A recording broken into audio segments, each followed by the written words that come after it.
মন চেয়েছে আমি হারিয়ে যাব, হারিয়ে যাব আমি তোমার সাথে সেই অন্ধকারে রাখি পড়িয়ে দিতে কিছু সময় রেখো তোমার হাতে। আজ মন চেয়েছে আমি হারিয়ে যাব, হারিয়ে যাব আমি তোমার সাথে। চলে এলাম নতুন একটা ব্লগ নিয়ে। সুপ্রভাত কিন্তু করেছিলাম সে আগের ব্লগে, তো আবার নতুন আজকে শনিবার, এখন থেকে ব্লগটা স্টার্ট করলাম। আপনারা আমার সাথে সাথে থাকবেন। আর আজ মন চাইছে আপনাদের সাথে হারিয়ে যেতে, কিন্তু কাজকর্ম তো রয়েছে, করতে হবে, যেতে হবে। যাই হোক, আপনারা থাকুন আমার সাথে। जिंदगी एक सफर है सुहाना, यहाँ कल क्या हो किसने जाना। সফর শুরু হয়ে গেল বন্ধুরা, নিজের গন্তব্যে যেতে হবে, তাই বেরিয়ে পড়লাম। আপনারা আমার সাথে থাকুন, একটু একটু করে মাঝে মাঝেই দেখা হবে, ঠিক আছে? প্রায় সন্ধে হয়ে গেছে, মিস্টার মিত্র বেরোচ্ছে গাড়ি নিয়ে, টেক মার্কেট যাবে। আমি যে টেক মার্কেটের কথা বলছি সেটি হলো আইআইটি খড়গপুরের ক্যাম্পাসের মধ্যে অবস্থিত মার্কেট। আইআইটি খড়গপুরের ক্যাম্পাস এবং ইনস্টিটিউট পুরোটাই হলো আমাদের এই লোকালিটি, মানে হিজলি সোসাইটি লোকালিটির ঠিক পাশেই অবস্থিত। তো আমরা বিভিন্ন দরকারে যাই ওই মার্কেটে, এবং ওই মার্কেটটি খুবই ভালো। খুব ভালো জিনিসপত্র পাওয়া যায়, অনেক কিছু অ্যাভেলেবেল। আর আমরা যাচ্ছি একটি বিশেষ কারণে, সেটা হলো আমাদের বাড়িতে এক নতুন সদস্যের আগমন ঘটেছে। জুলাই মাসে আমার যা আর দেওরের একটি ছেলে হয়েছে, তো তারই বিছানাপত্রের অর্ডার দিতে আমরা মার্কেটে যাচ্ছি। তো দেখুন আপনারা, আমরা যাচ্ছি যে বন্ধুরা, এই দেখুন আমরা মার্কেটে পৌঁছে গেছি। তবে মার্কেটের আমরা ব্যাক সাইড দিয়ে ঢুকেছি, ফ্রন্ট দিয়ে ঢুকিনি। দেখুন চারদিকে কত দোকানপাট, সবজির দোকান আছে ওই দিকটায়। আর এই সময় না একটা জিনিস হয়, সেটা হলো যে আগস্ট মাসে খড়গপুর আইআইটিতে নতুন ছাত্ররা আছে, ছাত্রছাত্রীরা মানে ফার্স্ট ইয়ারের। ফলত এই সময় প্রচণ্ড ভিড় থাকে ছাত্রছাত্রীদের বাজারে। তারা বিভিন্ন জিনিস কেনে, ধরুন বিছানাপত্র, তারপর ইউটেন্সিলস, বালতি, মগ, যা লাগে ওদের সব জিনিসপত্র কেনে। তাই জন্য মানে দোকানে প্রচুর ভিড় থাকে, বা স্টুডেন্টদের ভিড় থাকে, দেখতে খুব ভালো লাগে জানেন তো। দেখুন আপনারা বন্ধুরা, দেখুন আমি সেই দোকানে পৌঁছে গেছি যেখানে বিছানার অর্ডার দেবো। বাচ্চাটার জন্য বললাম না বেডিং কিনবো, সেই বিছানার অর্ডার দিতে এসেছি। কত স্টক দেখুন। এই সময় আইআইটি খড়গপুরের ফার্স্ট ইয়ারের ছাত্রদের যেহেতু সেশন শুরু হয় স্টুডেন্টদের, তাই জন্য এরা অনেক স্টক রাখে। আর দেখুন ওনারা দোকানের নাম দেখাচ্ছে, ওনারা শুনেছেন তো আমি ব্লগ করি, সেই জন্য উৎসাহিত হয়ে বলছেন দিদি দোকানের নামটা দেখাবেন। দেখুন, দেখে কি ভাল লাগবে। দোকানটা আমি ঘুরিয়ে ঘুরিয়ে একটু দেখাচ্ছি। হ্যাঁ,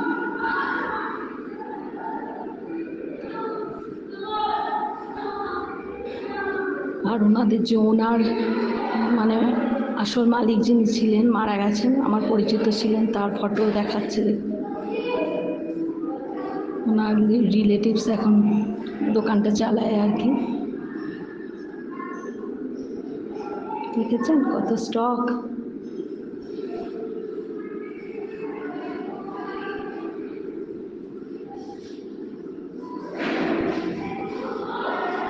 এই দেখুন মিস্টার মিত্র ঘুরছেন। বন্ধুরা দেখুন, এখন মার্কেট থেকে ফিরছি, কি নির্জন না রাস্তাটা। আইআইটির ভেতর রাস্তা এরকম নির্জনই, জানেন তো। আর একটা কথা, আমি কিন্তু ছোট থেকে বড়ই আইআইটিতেই হয়েছি, এই ক্যাম্পাসে। কারণ আমার বাবা ছিলেন আইআইটি খড়গপুর আইআইটিতে কর্মরত। যাই হোক, সকালবেলায় কোনো দিন একদিন ঘুরে দেখাবো। রাতের বেলায় ঠিক বুঝতে পারবেন না, এত অন্ধকার লাগছে, খালি স্ট্রিট লাইট জ্বলছে। ঠিক আছে, একদিন সকালে আপনাদের। গুড মর্নিং বন্ধুরা, ঘড়িতে প্রায় 10:30। আপনাদের এখনই গুড মর্নিং করলাম। একটা শর্টসে শ্যুট করার জন্য একটু রেডি হয়েছিলাম। আপনারা হয়তো ভাবছেন সকালবেলা এত সেজে গুজে আছে কেন, তো সেই শ্যুট করার জন্যই রেডি হয়েছিলাম, তাই আপনাদের একবারে গুড মর্নিং করে গেলাম। রোববারের বাজার, সবাই তো খুব কাজে ব্যস্ত, সারা সপ্তাহের অনেক পেন্ডিং কাজই আজকেই করে নিতে হয়, কেন আবার কাল থেকে তো সেই উইকডেজ শুরু হয়ে যাবে। তো আপনাদের বেশি সময় নেব না, গুড মর্নিং করে গেলাম, আস্তে আস্তে এরপরে আসবো। আস্তে আস্তে ঠিক আছে বন্ধুরা, আসি এখন। আবার আপনাদের সামনে চলে এসেছি সব কাজ গুছিয়ে। এখন ঘড়িতে প্রায় 3টে বাজে। সব খাওয়া দাওয়া মেটালাম, রান্নাঘরের অনেক কাজ ছিল সেগুলো সব করলাম, করে ভাবলাম না একটু আপনাদের সাথে গল্প করি, কথা বলি।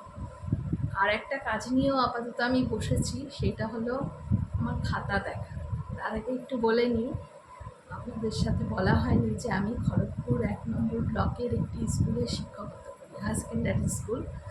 তো প্রত্যেকদিন আপনারা দেখেন আমার ব্লগে, যখন যখন ব্লগ দিই যে আমি টোটো করে কোথাও যাচ্ছি, তো সেই আমার গন্তব্য হলো আমার সেই স্কুল। সকাল প্রায় 10:45 নাগাদ বেরোই, আর 5:30 হয় বাড়ি ফিরতে। তো এখন বাচ্চাদের আর কি সেকেন্ড সামেটিভ পরীক্ষা চলছে, তো সেই সেকেন্ড সামেটিভ পরীক্ষার খাতা পেয়েছি, খাতাগুলো এখন দেখতে হবে। এই তো সময় দুপুরবেলা, সারাদিনে তো অনেক কাজকর্ম থাকে, অনেক কিছু থাকে, বাজার হাট থাকে।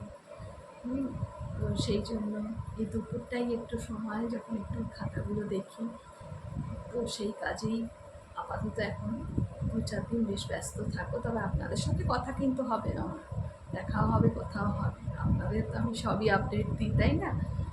তো যাই হোক, আমি এই কাজগুলো করি, আপনারাও সব বিশ্রাম করুন, পরে আস্তে আস্তে আবার আসবো, দেখা হবে। হ্যাঁ, বন্ধুরা, রাত্রি প্রায় 11টা বাজে, সব কাজ গুছিয়ে আবার আপনাদের সামনে এসে পড়লাম, একটু কথা বলবো, একটু নিজের মনের কথা শেয়ার করব, গুড নাইট করবো, সব কিছু। যাই হোক বন্ধুরা, আজকে একটা আনন্দবাজার পত্রিকায় একটা খবর পড়ে মনটা ভীষণ খারাপ হয়ে গেল। সেটা হলো দিল্লির রাজেন্দ্রনগরে ইউপিএসসি পরীক্ষার্থিনী অঞ্জলি, সম্ভবত মহারাষ্ট্র থেকে উনি এসেছিলেন, সেই অঞ্জলি আত্মহত্যা করেছেন। কেন, কারণ কি না, ইউপিএসসি পরীক্ষায় 3 অকৃতকার্য হয়েছেন, সেই জন্য গভীর ডিপ্রেশনে চলে গেছিলেন এবং তার থেকে মৃত্যুবরণ করেছেন। তো তিনি সুইসাইডাল নোটও একটা রেখে গেছেন, তাতে তার বাবা মাকে তিনি ক্ষমা প্রার্থী বাবা মার কাছে সেসব জানিয়েছেন এবং নিজের অঙ্গদানের কথাও বলে গেছেন। কিন্তু তার এই মৃত্যু আমাদের দেশের এই বেকারত্ব, পরীক্ষার দুর্নীতি, সর্বোপরি কোচিং সেন্টারগুলোর যে ভীষণ চাপ, এগুলোর প্রতি একটা প্রশ্ন রেখে গেছে। অঞ্জলি 3বার ধরে ইউপিএসসি পরীক্ষায় অকৃতকার্য হয়েছে এবং সেই কারণে গভীর ডিপ্রেশনে চলে গিয়েছিল। তার থেকে সে চিরশান্তি খুঁজেছে তার মৃত্যুকে বরণ করে। মৃত্যুর মধ্যেই যেন সে চিরশান্তি খুঁজে পেয়েছে, সেই কথা লিখেও গেছে তার সুইসাইডাল নোটে। আজকাল দিনকে দিন এই আত্মহত্যা বেড়ে যাচ্ছে। আসলে মানুষের চাহিদা এত বেড়েছে যে মানুষ কোনো কিছু এখন আর না পাওয়াকে ঠিক মেনে নিতে পারে না, সব কিছু পেয়েছে। কিন্তু জীবনের একটা ক্ষেত্রে যদি আমি না পাই, তাহলে জীবনের তো আরও 5টা ক্ষেত্র আছে। কে জানে বন্ধুরা, অবশ্য যে ডিপ্রেশন দিয়ে যায়, তার মনের অবস্থা তো আমার মতো স্বাভাবিক মনের অবস্থা দিয়ে বিচার করতে পারবো না। তবুও বলবো, মানুষের দৃষ্টিভঙ্গির একটু পরিবর্তন হওয়া দরকার।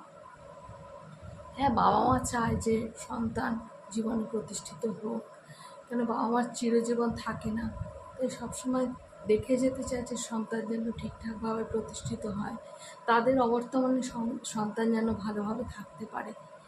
কিন্তু তবুও অনেক সময় আকাঙ্ক্ষা এত বাড়িয়ে দেয় না যে সেটা চাপের সৃষ্টি হয়ে যায়। আর আমরা যখন কোনো একটা পদক্ষেপ নেব, তখন খালি আমাদের ব্যক্তিগত কথা চিন্তা করলে হবে? আমার সাথে যে আর 5জন জড়িত আছে, সে হতে পারে আমার বাবা মা, হতে পারে আমার সন্তান, হতে পারে স্বামী স্ত্রী, যেই হোক না কেন, তাদের কথা মুখগুলোও তো একবার ভাবতে হয়। অঞ্জলি লিখে গেছে বাবা মাকে দুঃখ না করতে, সে চিরশান্তি খুঁজে নিয়েছে। মানে নিউজ পেপার অনুযায়ী যা জানলাম।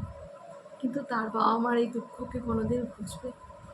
এই যে সন্তান শোক, একে কোনোদিন ভুলতে পারবেন বাবা মা? কে জানে। আমিও তো এক সন্তানের মা, চিন্তা হয় ভীষণ, জানেন তো। যাই হোক, অঞ্জলির আত্মার আমি চির শান্তি কামনা করি।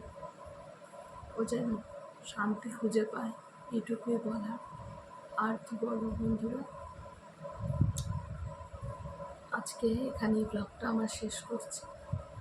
আপনারাও ভালো থাকবেন, সুস্থ থাকবেন, আমরা সবাই যেন একটু সুস্থ চিন্তা করতে পারি, এই বলেই আমি আমার ব্লগ আজকের মতো শেষ করছি। শুভরাত্রি। আসি।